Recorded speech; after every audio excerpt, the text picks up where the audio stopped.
J'ai quand même l'impression qu'on se perd un peu dans des débats stériles de factions qui campent chacune sur leur position, tu vois. Une sorte de vision manichéenne. La vision largement véhiculée par les médias. Bah oui. Mais on n'avance pas du coup. Avec leur petite guéguerre là, on joue leur jeu en fait. Ouais. On joue leur jeu et on tourne en rond. À partir du moment où on pose des catégories aussi distinctes sur un groupe de personnes, en leur disant vous êtes comme ci, vous êtes comme ça, bah c'est ultra violent en fait. Bourdieu, la violence symbolique. Quand j'entends les riches dire ça se veut écolo mais ça laisse crever ses plantes en pot, pour moi c'est du mépris de classe. Bourdieu, je te dis, la violence symbolique. Je pense quand même que c'est une question situationnelle. Comme ça ? Ouais, tranquille, tu remplis juste aux 2/3 et ça le fait. Il y a des moments où, en effet, c'est plus pertinent de mettre en place des stratégies moins offensives, ce qui les rend pas moins combatives, mais à d'autres moments...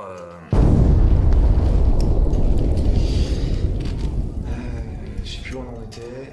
Ah oui, Dominique.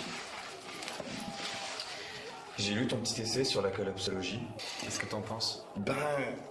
Franchement, je t'avoue que je suis pas hyper convaincu par ce concept d'effondrement systémique. Par contre, tu peux serrer un petit peu plus ton bouchon.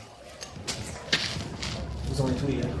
Ça arrive en fait. Ça avance tranquillement, monsieur. Ok. Maniez-vous quand même. En fait, je pense que c'est se fourvoyer de penser que le capitalisme va s'effondrer lui-même spontanément. Se fourvoyer ?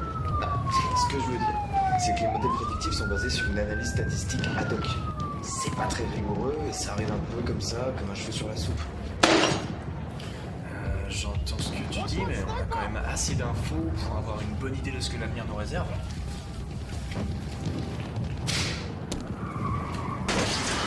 L'état des sols, l'épuisement des terres rares, l'extinction des biomasses et des énergies fossiles. Et je suis entièrement d'accord avec toi. Et d'ailleurs, ça c'est dit très clairement dans le Special Report Climate Change and Land de l'IPCC en 2019. Mais on ne peut pas simplement prendre des décisions politiques sur une interprétation subjective des modèles probabilistes. J'ai pas pu m'empêcher d'écouter votre conversation dans l'Israël. Et c'est vrai qu'à propos de ce rapport Climate Change and Land, je pense qu'on ne peut pas se permettre d'omettre le fait que le PCC ne fait pas de recommandation sur les données compilées. L'interprétation collapsologique argumentée et sourcée aura une place dans la littérature épistémique de l'écologie. Je peux pas être plus clair. C'est vrai que dit comme ça, c'est limpide. Bah oui. Bah, d'ailleurs, ce qu'il faut qu'on comprenne dans mon livre, c'est cette idée essentielle que...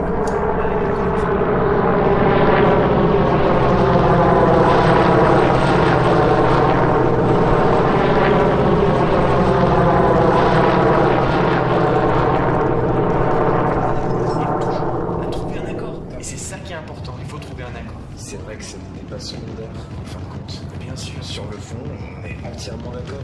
Absolument. De toute façon, il y a de la place au sein du mouvement pour accueillir ce genre d'action. En tout cas, c'est vraiment un plaisir d'être ici. Plaisir partagé. L'important, tu vois, c'est qu'on soit bienveillant et tolérant. Et c'est que comme ça qu'on pourra avancer ensemble vers un avenir commun.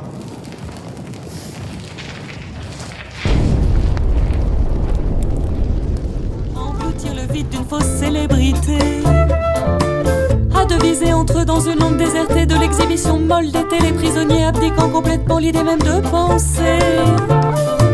Les mots que ça m'éveille sont vraiment déplacés, encore les platitudes qui traînent en fin de journée.